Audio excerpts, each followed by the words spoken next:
Hi. Hi. Hi, Amy. How are you? Good. How are you? I'm fine, thanks. So we are live already, as I mentioned, because I started the live stream a bit early, so that gives the viewers a chance to type in their questions in advance. So, Okay, great. right. So welcome everyone already watching, and thank you for the questions that already appeared in the chat box. This is the TRT and Hormone Optimization YouTube channel, and as a guest we have Dr. Amy Wecker with us. Thank you, Amy, for joining. Oh, so happy to be here. All right, so I have some questions prepared in advance, and we have some questions in the chat box already. So let's start with the chat box because the viewers are waiting. All right, before we start, Dave Lee said, not a question, but a big thank you to Amy for helping my partner with her progesterone replacement. She's doing much better now. Oh, I'm so happy to hear that. Having balanced hormones is so critical, and as a perimenopausal woman myself, I get it completely. Sure thing. So, and we had a related question to that. Um, What would be a good protocol for a woman who isn't necessarily pre-menopausal, 30 years old, 6 kids? I don't like shots. Wait, a 30-year-old? 39, yes, 39-year-old woman, not necessarily pre-menopausal. Well, I mean, I can't really give any recommendations without having any information about the patient. Yeah, but that's always the case when we do these things. People ask very general questions. Yeah, I mean, 39 can be anything. I mean, you could need hormones, you could not need hormones, you could need weight loss, you could not need weight loss. Like, I have no idea who the person is or what their labs look like or how they feel or what their goals are. I mean, just with an age, I can't, pretty much the only thing I could just recommend to everybody, no matter what, probably, is vitamin D. Yeah, that's a sure thing. But I had the same questions from a patient of mine in my office recently. She also asked a bit the same thing. She was 35 and she asked, is there any hormone that I could already optimize? I don't have any problems, but maybe I might be having some difficulties sleeping lately. So I immediately thought about progesterone because you also already said that's the first thing that appears. Lack of sleep when progesterone starts declining, right? Well, yes, but I mean, you have to look at a level because there's a lot of reasons that you might not sleep. Progesterone definitely is one of them, but there's a lot of other things too. So, you have to get the blood work and you have to look at the levels. And I know that it's more difficult in Europe than it is here to get your doctor to agree to do the blood work you want. Exactly. Unfortunately, I don't have an answer for that. Yeah. Yeah, it is the case, as you say. A lot of doctors all say, "Oh, do you have any symptoms?" No. Well, no matter. We won't do blood work because you're still young and everything will be all right. So, and even if the blood work is done and everything is in range, even low, it's all right because it's in range. So it's still Yeah. Well, good. that's the thing with testosterone is honestly, we don't really have like normal ranges for women because until pretty recently, women's sexual desire was not considered to be important at all. And so of course we know if testosterone is too high, but what is too low in a woman? I mean, I can tell you what I think, but I mean in terms of like, a range, I mean, they say that like anything is normal until it's too high. I mean, when that's not true, of course you can be too low, but according to the lab work, there is no such thing. Okay, I'll move to some other questions. Also, a very general question there. Can we use steroids if we have hypertension and are on hypertension meds? Well, so steroids, I guess we're talking about testosterone. Yeah. Yes, you can absolutely use testosterone if you have high blood pressure and you're on medication for that. Testosterone, I mean, of course, you want to use it in physiologic ranges, not in super physiologic, but testosterone actually is essential for good cardiovascular health. And this whole thing about testosterone causing cardiovascular disease, it's not accurate. When you dose testosterone safely within physiologic ranges, it is good for every piece of you, for men and for women, for everybody. Right. Right.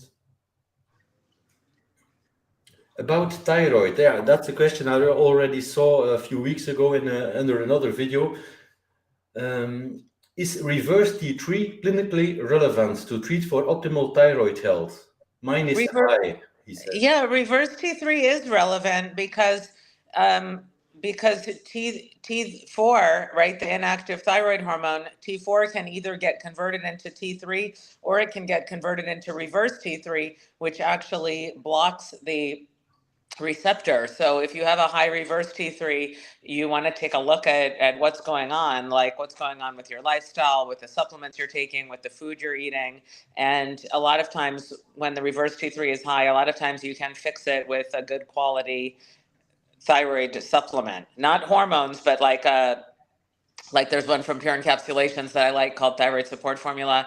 And it's basically like a multivitamin for your thyroid. It has iodine, selenium, like B vitamins, tyrosine, ashwagandha, like nutrients that your thyroid likes. And so that often that can be enough to fix it. But the reverse T3 is definitely is important. Okay. Someone says, can you dilute test gel and apply it sublingually? Are there any safety concerns? In my country, it is basically impossible to get injections or use compound pharmacy. I have never heard of it being applied sublingually. I mean, it's designed for use on your skin, so I definitely would not ingest it because I don't know that it's safe, but I don't see what the problem is with applying it transdermally. It's effective. It's very effective. It gets absorbed. It works well. I don't see any reason that you would have to put it underneath your tongue. Strange question. If we use an AI, anastrozole, does it leave more T for conversion to DHT? I mean, maybe, but anastrozole really is out pretty much. I mean, everybody, just like everyone needs testosterone, everyone also needs estrogen, men included. And of course, men don't need female levels of estrogen, just like we don't need male levels of testosterone. But actually, the aromatization that happens is really good for you. And unless you're having like serious symptoms like, significant gynecomastia, there's really no reason to block the conversion. Yeah, sure. We've repeatedly stated that on this channel. What are the best ways to increase androgen receptor sensitivity? I don't know if I have an answer to that one. I don't know. What do you think? I think injecting more androgens. Okay. Yes. That upregulates the androgen receptor, but yeah, within True. limited. Yes, that will lower the sex hormone binding globulin up. So sure. Yeah. What are some good supplements to take alongside TRT? What are your favorites, Amy? Well, boron. I think boron is a good thing to take. DIM is always a good thing to detoxify excess estrogens. And then, of course, you have supplements for prostate health, saw palmetto. I don't know. What am I missing? D, of course, again, and Right, vitamin D for everything. and K2. Why boron? To lower SHBG or for other reasons? Yeah, boron lowers SHBG, and I'm actually doing a small, very non-clinical, very non-scientific experiment with boron on myself. I have a high SHBG from years of taking birth control pills when I was younger, and I've been taking DIM detox for many years, and my sex hormone binding globulin has definitely come down. I started at 175, and it's come down to like around 90, but it won't go down anymore.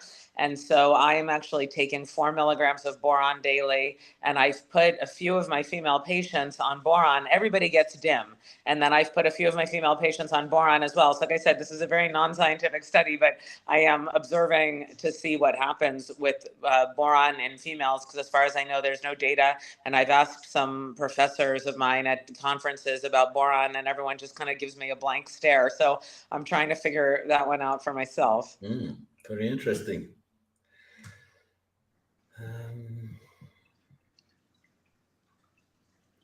I got tested for TRT. My MCHC was a tad low. Should I be concerned? I eat plenty of red meat.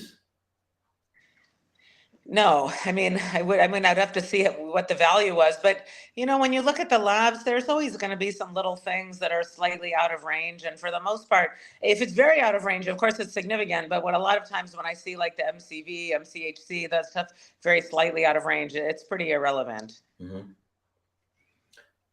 I've been on TRT for 6 weeks now, and I had recent blood work done. He's still waiting for the results. My protocol has been 100 milligrams a week. What specific markers do I need to look at to know if once a week is best? Well, honestly, there's not really any markers to look at. I mean, in terms of how often you dose it, I would say you go by how you feel. Now, because the thing is, when you get the blood work, your levels can vary widely, and that has a lot to do with, of course, how close to the injection your blood was drawn. I mean, I see levels all the time of 1,500, from a very moderate dose, but it was drawn right after the injection. And so that's really kind of irrelevant. So I think, once a week works well for some people, and then some people feel like they're really dragging towards the end of the week, and twice a week will work better for them. So, but then some people don't like to inject twice a week. So, and some people inject 3 times a week. I feel like twice a week generally is enough. I'm not really sure if I think 3 times a week is really necessary. Although certainly if someone wants to do it, I don't have a problem with it. But it's really like a preference, I think, between once a week or twice a week, depending on if you feel like once a week is good enough, or if you need to split the dose in order to not have some kind of crash. Mm-hmm.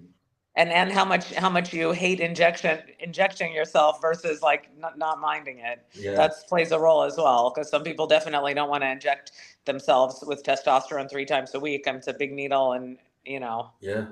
I have a couple of male patients who inject each other. They can't inject themselves; they inject each other, and they meet once a week at the gym, and then they do it. So, sometimes things like that influence injection frequency as well. Sure. I mean, I definitely wouldn't do it any less than once a week. Years ago, we used to do every 2 weeks, and that is absolutely not enough. But Yeah. I think, for a lot of people, I think once a week is totally fine. Yeah. Does progesterone increase testosterone in postmenopausal women? Not that I'm aware of. I mean, because the pathway it's the DHEA, like the pregnenolone gets converted to progesterone and to DHEA, and then DHEA gets converted to the 3 estrogens and to testosterone. And testosterone and estrogen, of course, can convert back and forth. It's usually testosterone converting to estrogen because there's more testosterone than there is estrogen. So it'll be a one-way conversion, although estrogen is capable of converting to testosterone. But progesterone is not involved in that part of the pathway. So as far as I'm not a biochemist, but as far as I know, the answer to that would be no. Yeah, in practice, it doesn't have any influence. Okay, Dr. Wecker used to be my doctor when I lived in Florida, and she's the best. Okay, so you know. Oh, thank you. Thank you so much. If Sustanon was the only option available, what kind of protocol would you suggest for male TRT? My doctor's protocol is 1 milliliter every 10 days, which does not seem good. If testosterone cypionate is the only thing available? Sustanon, the mix of the 4 esters. I'm not really familiar with that product. Can you fill me in? Yeah, here in Europe, Sustanon is very popular in the UK and in Belgium as well. It's one of the only injectable products we have. So it's a mix of 4 different testosterone esters. One quick propionate and then a few slower releasing. And on the insert, it says 1 injection every 2 or 3 weeks. So, and what do you think? Is that okay, or is that not enough? No, that's not enough. You need to do it weekly, like everything else. His doctor says every 10 days, but I'd rather recommend injecting half a dose every 4 days, for example. Yeah. I agree with that. I mean, again, I'm not really familiar with the specific pharmacokinetics of the drug, but in general, more often is better. Yeah, even if it is a mix of longer esters and shorter esters, once every 10 days is still not enough. Okay.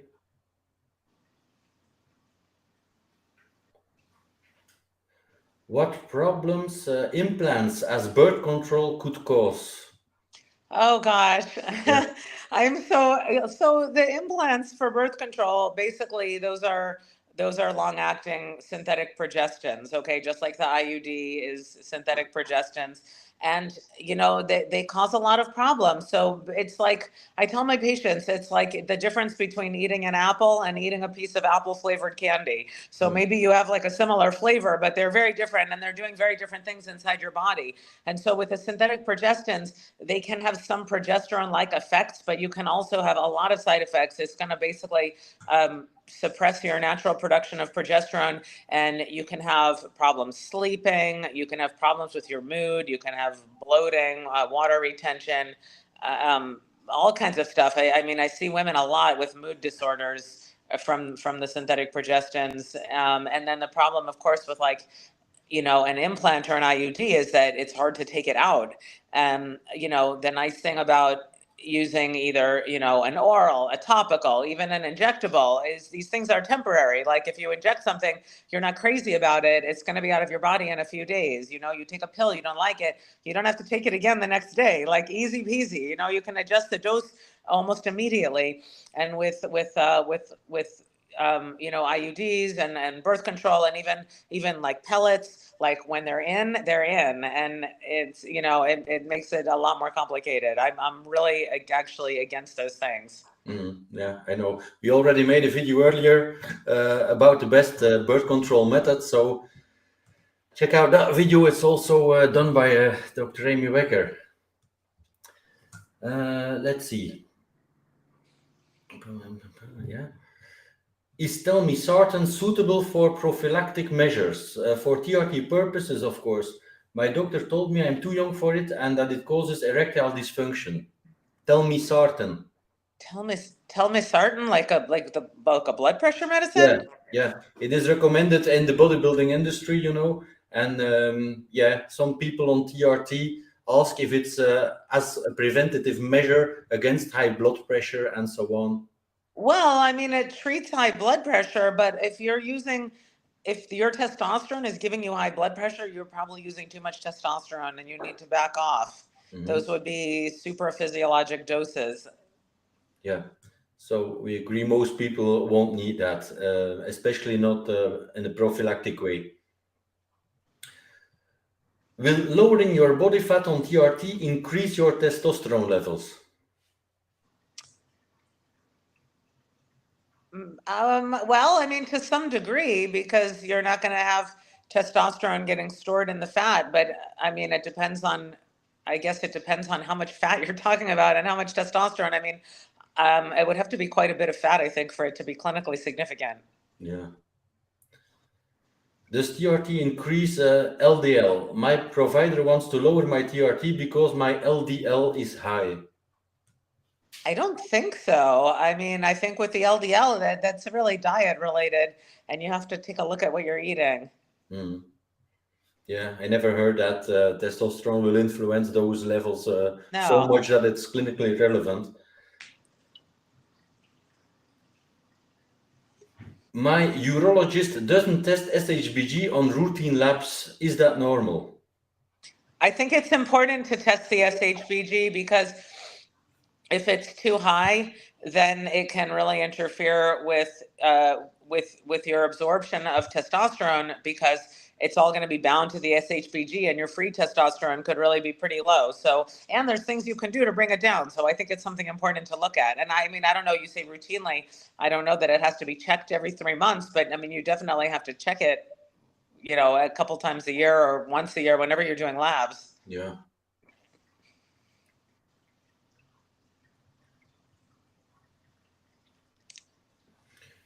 Yeah, someone is talking about testosterone undecanoate. That's done every 12 weeks. That's a very long ester.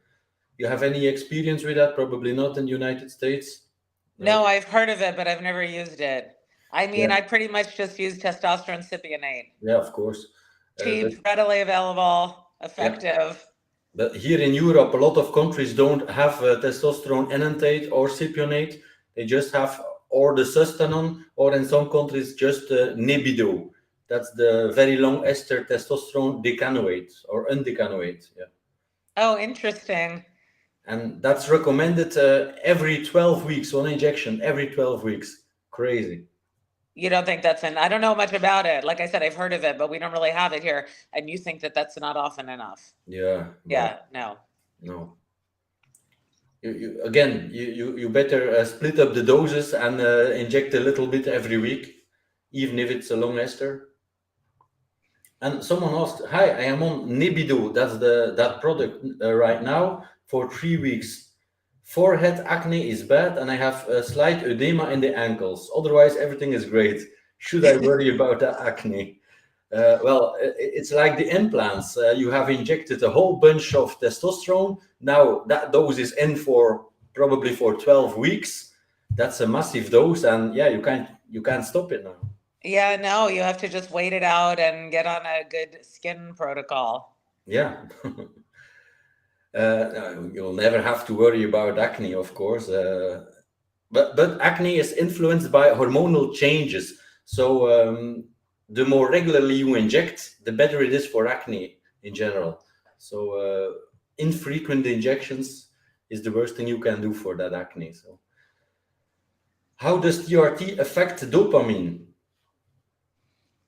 I'm pretty sure that it would enhance the dopamine release. I mean, it makes you feel amazing. Yeah. I don't know if anyone has really looked at that. I don't know, but most people feel much better on testosterone, so I guess there's your answer. Yeah, then I had some other questions here.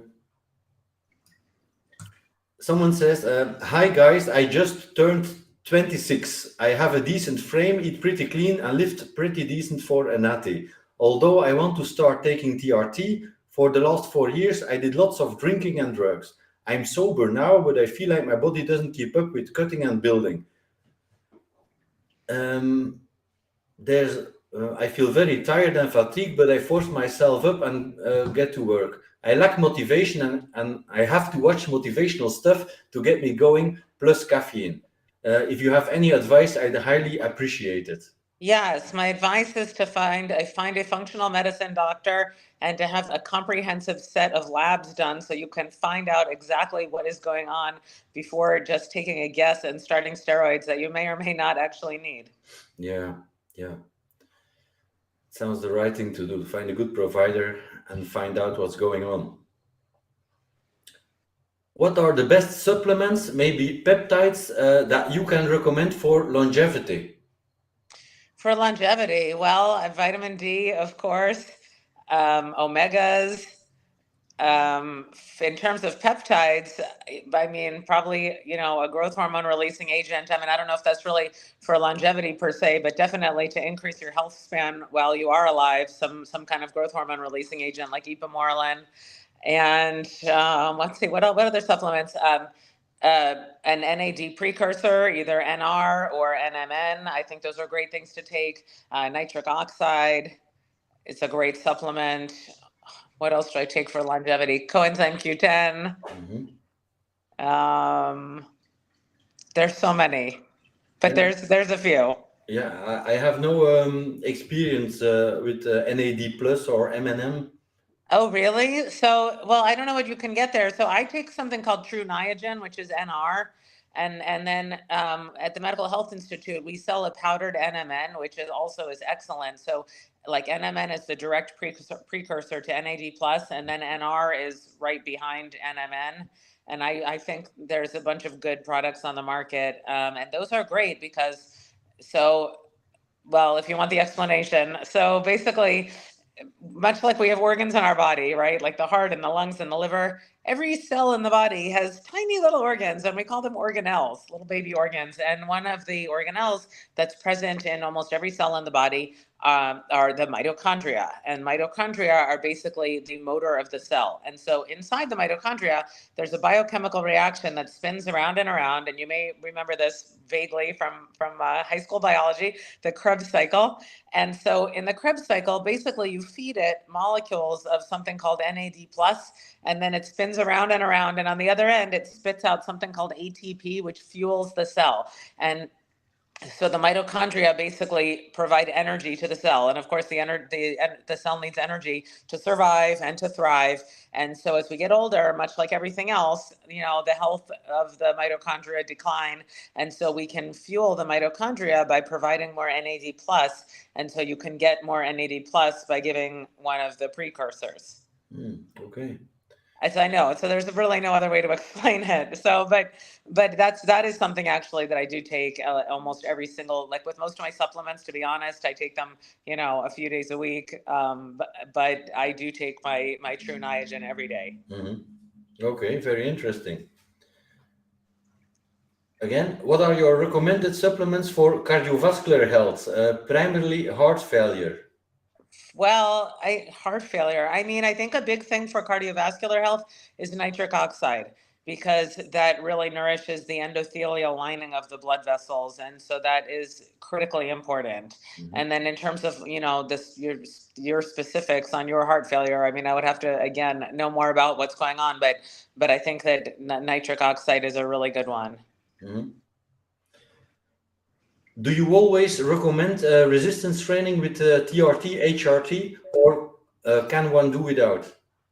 Oh, absolutely. No, you have to exercise. And, there's a lot of different forms of exercise that work well. I always say the best form of exercise is the form that you actually do, right? So if there's something like that you really hate, like if you hate getting on a treadmill, like don't do it, right? Like don't force yourself to do something you hate. Find out what you enjoy and do that because you're going to have better success that way. But for sure, lifting weights is so important to maintain your muscle mass, to increase your muscle mass. I mean, that is one of the best things that you can do for overall health and longevity.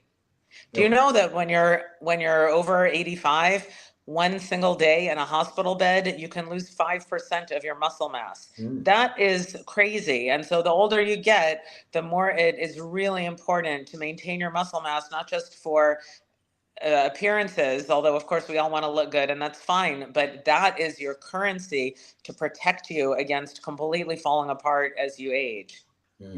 So it's you recommend it to all patients, To right? everybody, yeah, some type of resistance training is critical, and I think it's actually much more important than cardio. Does swimming also fall under resistance training for you? I think it does, absolutely. Swimming is fantastic for you. Okay, right. Yeah, I recently had a question about, will there ever be a TRT treatment that doesn't shut down your own production? Will it ever be possible? I know your colleagues in the clinic in Miami have already been testing or trying some things that doesn't Yeah, shut well, down. yeah, I mean, you can play around with Clomid and with my mind is strong. With you can play around with Clomid and with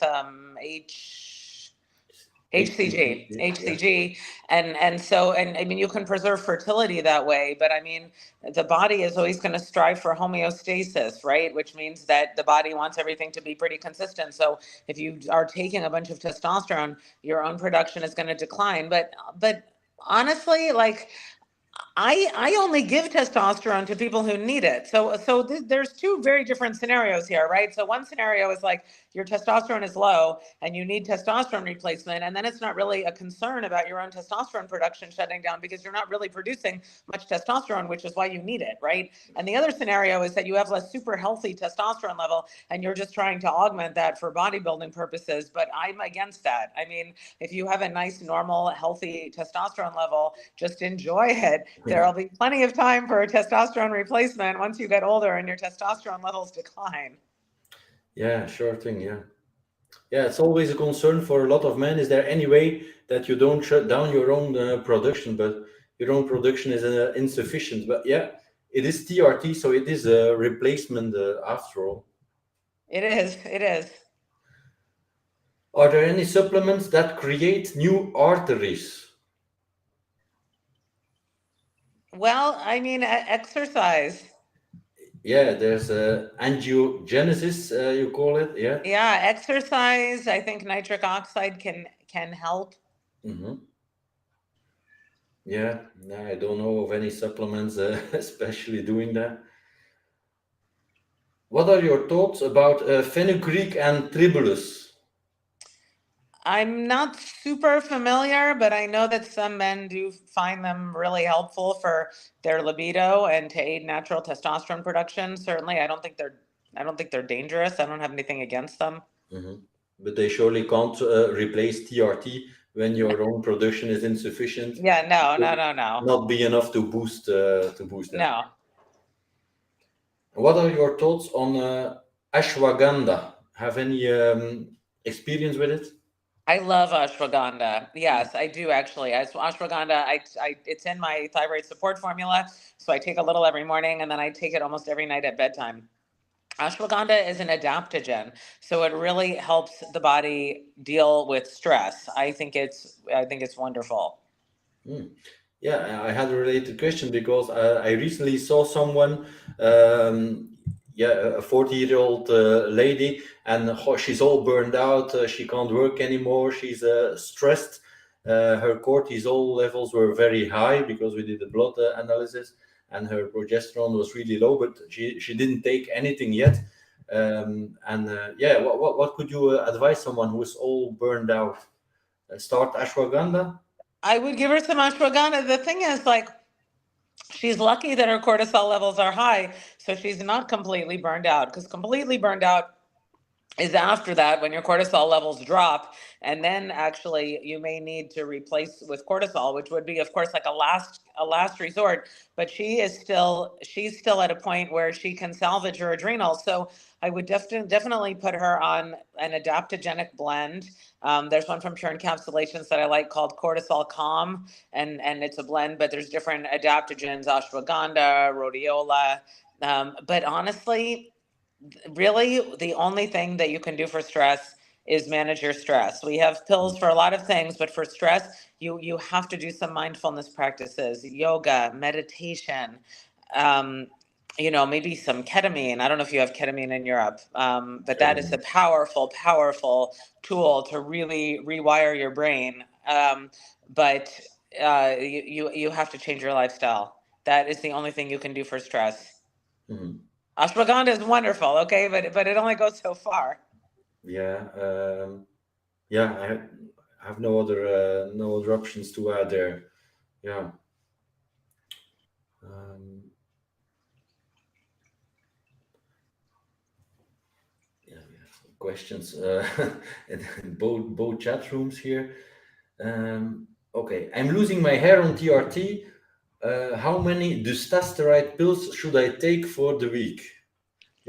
I'm really against those drugs because in a small percentage of men, they can cause irreversible sexual dysfunction. So if you want to play with them for hair loss, it's honestly at your own risk. Like, I refuse to prescribe them. If I caused somebody irreversible erectile dysfunction, I would just feel horrible about myself. And I know everybody loves their hair, but I mean, hair or your sexual function, you decide. Yeah, I don't have any experience with the dutasteride. I have some patients taking finasteride. Finasteride. Yeah, and yeah, some suffered even afterwards post-finasteride syndrome. So I'm no Yeah, fan. I don't I prescribe. refuse. I tell my patients, look, you can go get it from another doctor. You cannot make me prescribe it. I will not prescribe it. Mm. Yeah, if you're the I took an oath to do no harm. yeah, right. If you're the one that just is that unlucky to have those side effects and they last for years, it's terrible. Okay. My wife is a postmenopausal due to emergency hysterectomy 21 years ago. When my son was born, her blood work shows low T and low estrogen. She has low libido and cannot reach orgasm. She has been taking DHEA. Any advice? Oh gosh, yes, she needs all of her hormones. I mean, she needs estradiol, progesterone, testosterone. She needs everything to be balanced. DHEA is definitely not going to do it, and I'm not sure why her gynecologist didn't replace all those things after her emergency hysterectomy. But she needs a new doctor. Yeah, even at young age, I guess when you undergo a hysterectomy, immediately you have to replace. Yeah. Immediately. Yeah, absolutely. Hmm. Yeah, too bad that's 21 years without the HRT then.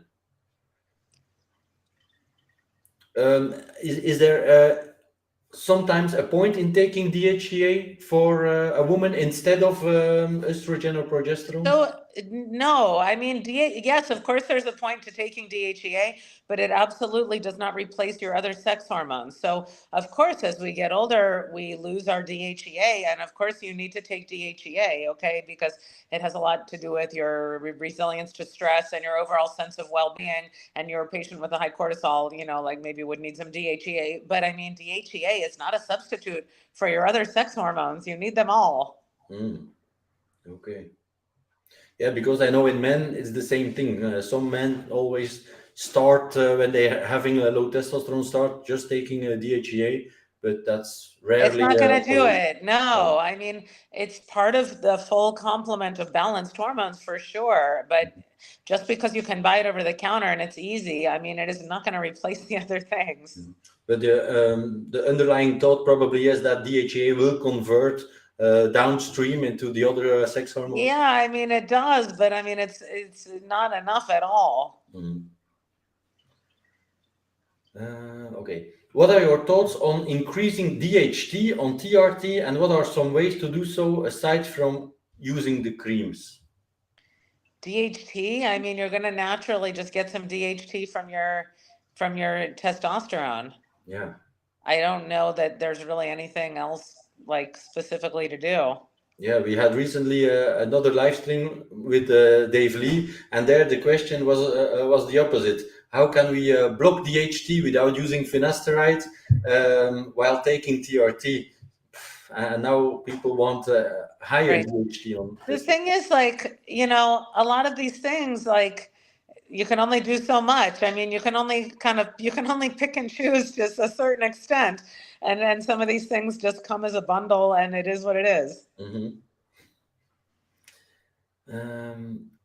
I have been on TRT for like 4 months now. I have seen relief from anxiety and ED, but when will I see significant change, like they claim on different subreddit? He's asking for timeline of benefits. Well, it's lifestyle dependent. So if you really want your body to change, you have to exercise and eat right. Your body is not going to just all of a sudden transform on testosterone alone. You have to do the work. Mhm. Which nitric oxide blend should I use? Well, I use one from Berkeley Labs, and I mean, that's pretty much the industry standard. I don't know it. Yeah, I don't know if they ship to Europe, but the Berkeley Labs one that's the one that's very widely used. Okay. Have you heard of moringa? Yes, but I don't know too much about it. What is it? I have I've no heard idea. of it. It's a supplement. It comes from a plant, but honestly, I definitely have heard of it, but I don't know much about it. Okay. Um, See, I will always admit when I don't know something. yeah, of course. um, my wife takes 20 milligrams DHEA, 3 milligrams of boron, and multi-stage, etc. What else could she take naturally to boost test or increase libido? Her doctor just prescribed her estradiol 0.01%. Yeah, the estradiol is great, but she needs some testosterone. Have her doctor also prescribe her testosterone. Yeah. You recommend testosterone in cream as well for women? I mean, for women, you can do it a bunch of ways. You can do creams, you can do the sublingual tabs, and you can use injectable testosterone cypionate for women.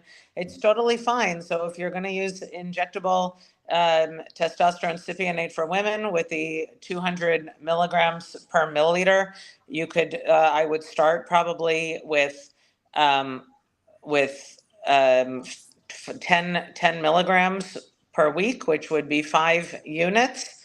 And so if you're going to do the 5 units, you're going to want to use an insulin syringe, okay? Because otherwise, like on a 3cc syringe, like, there is no 5 units, right? So you're going to take an insulin syringe, and if you can get a smaller insulin syringe, like a 30 or a 50 unit insulin syringe, it's even better. And you can definitely draw up the testosterone cypionate with your insulin syringe. You just have to be patient, okay? You just have to pull the plunger back and just wait, okay? And you don't have to wait, for days. Give it just a few minutes, and you will be able to inject the 5 units, and you can just stick it in your belly, subcutaneous. It's totally fine. And then if that's not enough, you can go to 10 units a week, which would be 20 milligrams, or 5 units twice a week. But I think the 10 once a week is, fine. I mean, I don't know how many peaks and troughs you're going to get with 20 milligrams a week. And that should significantly boost your sex drive and your energy and your overall sense of well-being without too many side effects. But, everyone is different. So that may be too high for some people. So again, start with 5 units, somewhere between 5 and 10 units a week. And you ladies, you can use your husband's testosterone cypionate. He won't even notice. It's just a small amount. He won't even notice it's gone. I've heard some women being afraid to start testosterone because they're afraid of too much hair growth in the face. Right. Is that a common side effect? Well, so I'm turning 48 next month, and I have been on testosterone since I was 37. When I first got tested and found my testosterone was very low and I had no sex drive. And that's when I also was diagnosed hypothyroid. And I was on the cream for a while. And then I was on the RDTs, the sublingual tabs, for a while. And now I've been using the injectable for like 1.5 months, maybe. Like, it's pretty new, but I really like the injectable. I think honestly, the longer we're on it, I feel like it just becomes less effective for us over time. And we need to maintain our sex drive. And so I feel like, as time goes on, we need to kind of go to like stronger and stronger testosterones. But I have the exact same amount of hair growing on my face. I definitely like have a few hairs like on my chin here and there, like nothing crazy. And I just look in the mirror and I just pluck them out. You would have to pry my testosterone out of my cold, dead hand. There's a cream available for the ladies being afraid of hair growth in the face. There's a cream available already more than 10 years, but it's not very known or popular, and it's called Vanica cream. I don't know if you know it. Yeah. Oh, yeah. Yeah, you use it twice a day. It's for facial hair growth in women, and it miniaturizes the hairs and stops them from growing. And you can get laser hair removal if you need to. But honestly, I've been on testosterone now for 10 years, and like I said, I have a few hairs growing on my chin. It's like scattered, and like again, it's literally like a few. It's not a big deal, and I look in my mirror and I just pluck them out, and it's not a problem, and it's never escalated. And it probably would have been like that without the testosterone as well.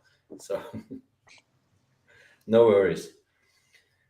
Okay. Do you think that having a DHEA level of around 800 is too high for men? What range do you recommend? 800 is a lot.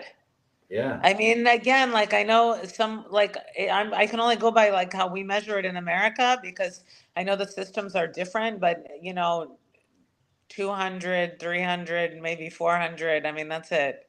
Mm-hmm. Is the carnivore diet lifestyle good for hormone production? I'm not against the carnivore diet. I mean, I think that, ethically sourced animal products are really good for you. And I think with the carnivore diet, it's really an elimination diet. So yeah, I mean, meat has so many nutrients and it is good for your testosterone production. But of course, again, there is nothing that will substitute for having your levels checked. Like, you can speculate about all these things all day long, but if you don't get the blood work, then you just don't know. And you can eat all the meat you want, and like it may or may not help your testosterone. I mean, I would not rely on a carnivore diet, but certainly, like in terms of like a vegan diet versus a carnivore diet, the carnivore diet is going to be better for your hormone production for sure, because it's so much more rich in the nutrients that you need. Yeah, but I guess carnivore diet, if you add in carbohydrates, it will even be better for workout performance and overall health. Yeah, I mean, I don't, I've read the book. I read Dr. Saladino's book on the carnivore diet, and I just don't agree with him that vegetables are bad for you. And I mean, I eat a lot of meat. I think meat is amazing, okay? But I also eat vegetables, and I think vegetables are good for you. I just don't agree. He thinks that spinach is like, this like horrible food, but I don't agree with that. No, I can't imagine what's wrong with vegetables. But if you really have to choose, I'd go for the carnivore diet above the keto diet and above A vegan vegan diet as diet, well. yeah, no, a vegan diet is terrible for Yeah, you. but I'd rather eat everything. Yeah, me too. Omnivore diet. Yes. Clean food though, clean food only. I'm more of like paleo-ish, like I eat a lot of meat, I eat fruits and vegetables, and that's really kind of it. Like most of my carbs I get from fruit and from sweet potatoes. I don't eat a lot of grains, and I'm not anti some grains, but I don't eat gluten.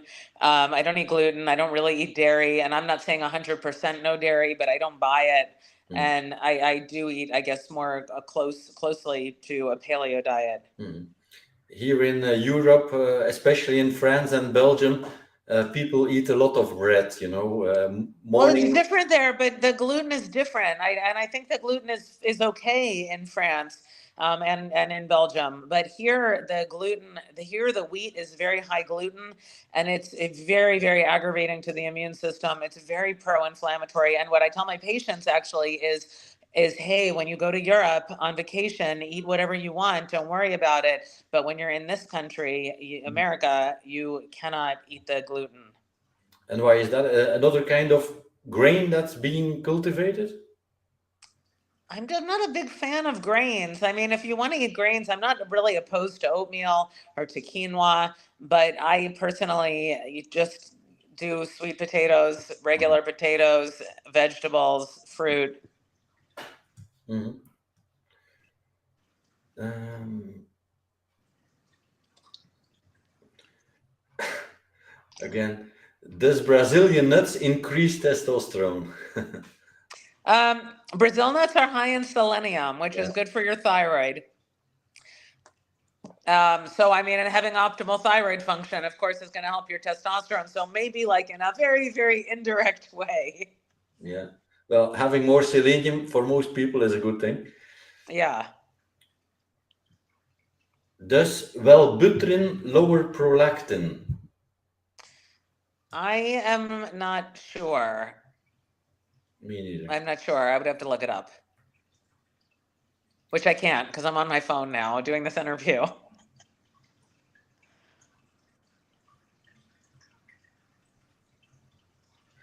Does DHEA and Pregnenolone supplements shut down natural production?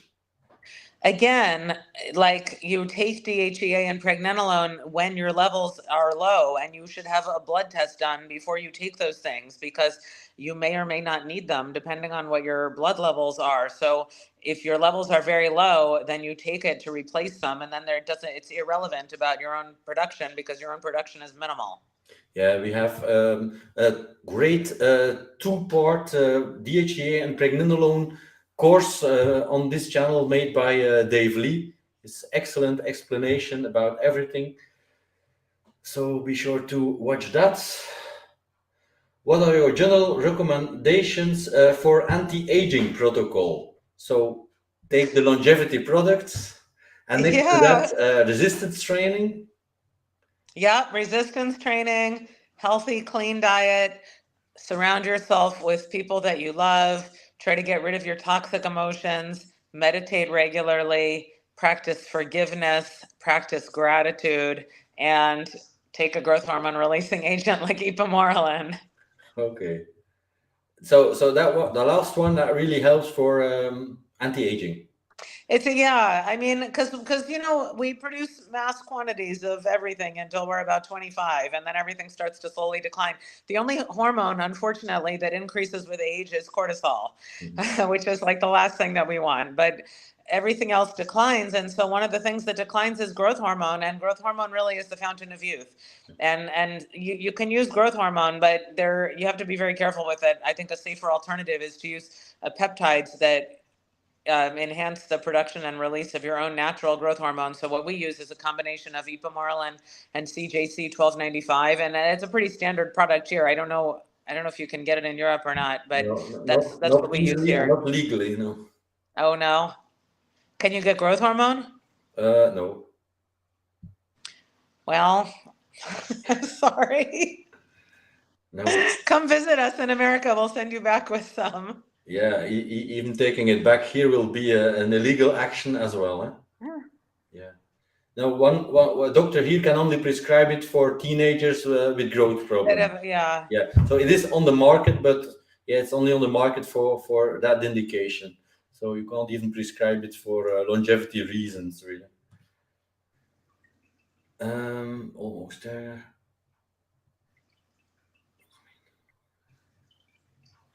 My doctors are stumped as to why type 2 diabetes drugs cause potassium deficiency within 24 hours. Supplementing potassium does nothing to raise potassium.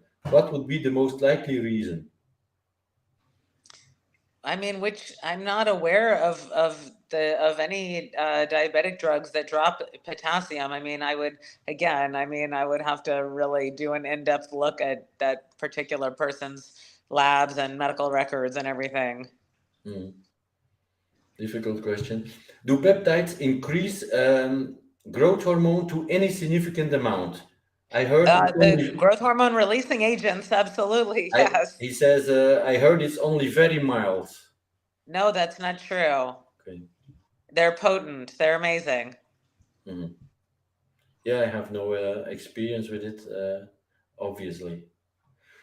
Okay, so we've run through all the questions. We're almost at the 1 hour mark. So is there anything else you wanted to share, Amy? I guess my final tips are, again, go to the doctor, get your levels checked, stop speculating about what may or may not be wrong with you, but actually get your blood work done and find out. And then lifestyle. Okay. And it's not only eating clean and hitting the gym. Those are really important. But again, the mindfulness practices, meditating, spending time with people you love, getting rid of the toxic inputs, minimize your television watching, spend time outside, practice gratitude, forgiveness, and those things are so important. Yeah, great advice. Right. How could people contact you if they want to work with you? Well, you can contact the Medical Health Institute, and we're on Instagram, and I'm also on Instagram, Amy Wecker, MD. You can DM me, but then I'm going to refer you to the Medical Health Institute, which is also on Instagram, and you can contact them. But either way, I mean, I'm always happy to receive messages and to answer questions. Awesome. I will leave a link in the description of this video. Thank you so much for doing this, and talk to you next time. Great. Thank you. Bye, everyone. Have a wonderful weekend.